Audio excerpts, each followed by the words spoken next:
భారత వైమానిక దళంలో అత్యంత ప్రమాదకరమైన, శత్రువుల గుండెల్లో వణుకు పుట్టించే యుద్ధ విమానం ఏదైనా ఉందంటే అది రాఫెల్.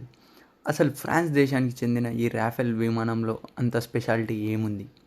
చైనా పాకిస్తాన్ బార్డర్లో ఇది మన దేశానికి ఎలా రక్షణగా నిలుస్తుంది? ఈరోజు వీడియోలో సింపుల్గా తెలుసుకుందాం. మొదటిగా దీని స్పీడ్ గురించి మాట్లాడుకుంటే రాఫెల్ గరిష్ట వేగం గంటకు దాదాపు 2200 కిలోమీటర్లు, అంటే దిశ వేగం కంటే దాదాపు 1.8 రెట్లు ఎక్కువ. ఇందులో ఉండే 2 శక్తివంతమైన స్మార్ట్ ఇంజన్లు దీనికి ఈ సాధారణమైన వేగాన్ని ఇస్తాయి. రాఫెల్ కేవలం వేగం వెళ్ళడమే కాదు, దీనికి ఉండే ఆయుధాలు అత్యంత భయంకరమైనవి.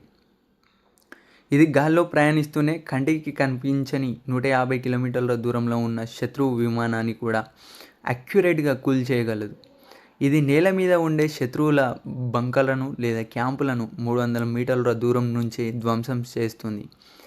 అంటే మన విమానం బార్డర్ దాటకుండానే శత్రువులని ముగించవచ్చు. శత్రువులు రాడర్లకు చిక్కకుండా తప్పించుకోవడానికి ఇందులో స్పెక్ట్రా అనే ఒక అద్భుతమైన ఎలక్ట్రిక్ సిస్టమ్ ఉంది. ఇది శత్రువుల రేడియో సిగ్నల్స్ని జామ్ చేస్తుంది. అందువల్ల శత్రువుల రాఫెల్ పైకి క్షిపణులు లాంచ్ చేసిన వాటి దారి తప్పించి విమానాన్ని కాపాడుతుంది. ఒకేసారి అటు గాల్లో ఉన్న శత్రువులతోనూ ఇటు నేలపై ఉన్న టార్గెట్తోనూ ఒకే సమయంలో పోరాడగలదు.